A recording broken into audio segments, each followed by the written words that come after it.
Assalamualaikum warahmatullahi wabarakatuh.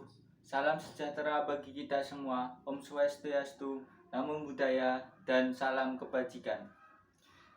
Segenap hadirin dan para tamu undangan yang saya hormati, terlebih dahulu marilah kita panjatkan puji dan puja syukur kehadirat Tuhan Yang Maha Esa atas rahmat dan hidayahnya, sehingga kita semua bisa berkumpul di tempat ini. Pada hari ini saya akan membahas tentang topik pemilu. Yang pertama, dengan penuh rasa hormat dan tanggung jawab, saya akan menyampaikan pemikiran dan pandangan saya terhadap pesta demokrasi yang akan dilaksanakan pada tanggal 14 Februari tahun 2024 ini. Yang sudah menjadi kewajiban kita, namun juga amanah bagi setiap warga negara. Pemilu menjadi sebuah wujud konkret dan kedaulatan yang menjadi tonggak keberlanjutan negara kita. Sebagaimana hakikat pemilu adalah untuk memilih pemimpin yang amanah, jujur, sekaligus memiliki kemampuan yang profesional. Pemimpin yang amanah juga harus lahir dari pemilih atau rakyat yang jujur dan amanah. Maka dari itu, marilah kita terapkan kejujuran dan rasa tanggung jawab untuk memilih, bukan hanya sekedar asal-asalan. Pemilihan umum secara esensi merupakan proses pembelajaran dalam rangka pendewasaan bangsa. Pemilu juga merupakan momentum ujian bagi seluruh elemen bangsa Indonesia mengenai seberapa jauh demokrasi telah menjadi bagian dari jati diri bangsa Indonesia. Apakah demokrasi sudah berjalan dengan baik atau tidak? Kita bisa menganalisanya lewat pemilu nanti.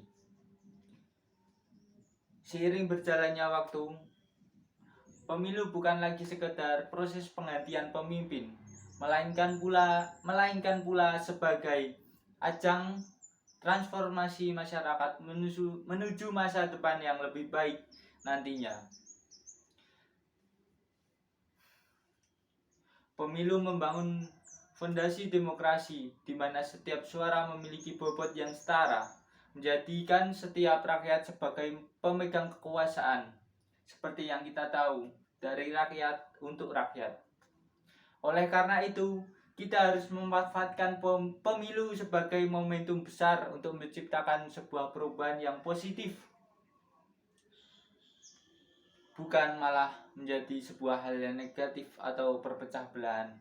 Pada tahun 2024 ini, KPU telah menetapkan 3 calon presiden, yaitu calon nomor urut 1 Anies Baswedan dan juga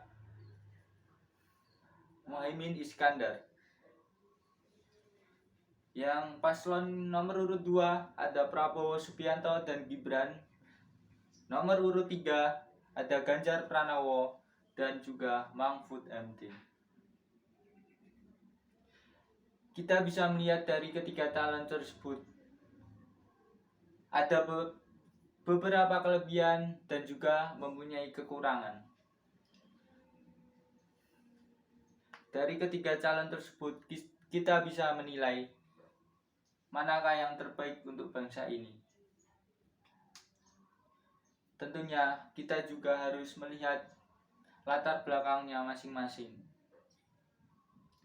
Saya harap saudara dapat memilih dari ketiga paslon tersebut dengan bijak dan penuh tanggung jawab, bukan hanya asal-asalan, bukan hanya karena suap, bukan hanya karena paksaan atau ikut-ikutan.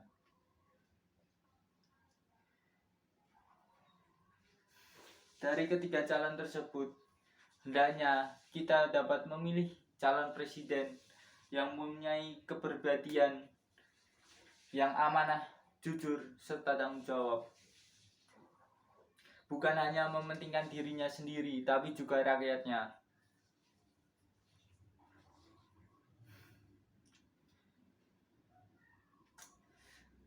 pada tahun ini juga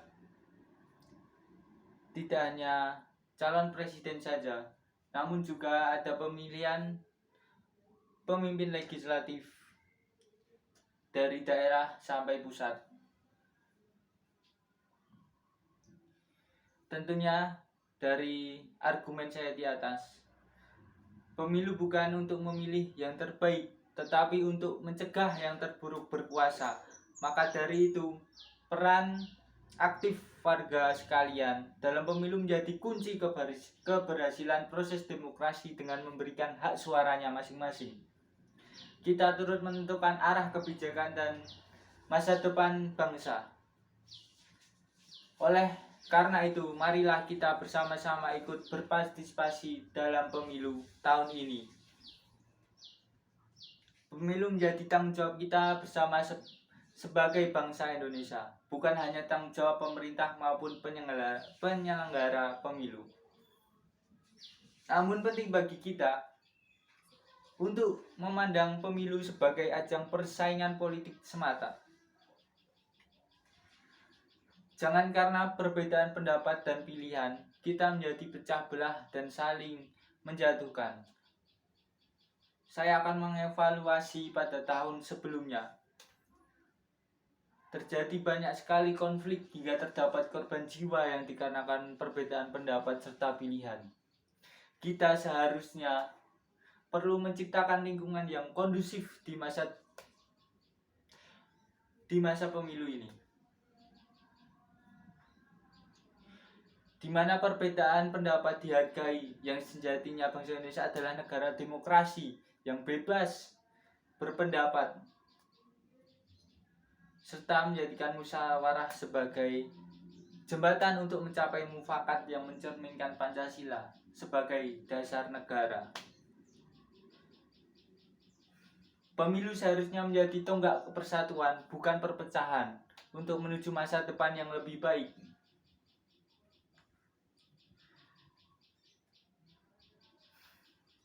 Saya mengajak saudara-saudara sekalian untuk ikut berpartisipasi dalam pemilu 2024 ini yang kondusif, aman, serta menghindari konflik antar pendapat.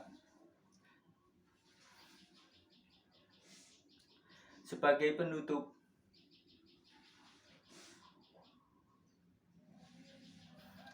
kita harus memilih pemimpin yang saya sebutkan di awal tadi, adil, amanah, dan jujur. Yang kedua, marilah kita menciptakan lingkungan yang kondusif. Yang ketiga, menjunjung tinggi nilai-nilai demokrasi dan menanamkan sifat tanggung jawab dalam menggunakan hak suara. Bersama kita ciptakan pemilu yang berkualitas dan memberikan hasil yang representatif bagi kehidupan bersama. Saya mengucapkan terima kasih kepada semua pihak yang telah berperan aktif dalam penyelenggaraan pemilu. Semoga Indonesia terus menjadi ladang demokrasi yang subur dan kita semua dapat merasakan manfaatnya. Dalam kehidupan sehari-hari, marilah kita jaga kebersamaan, karena dalam kebersamaan kita teguh, dalam perbedaan kita akan runtuh. Terima kasih.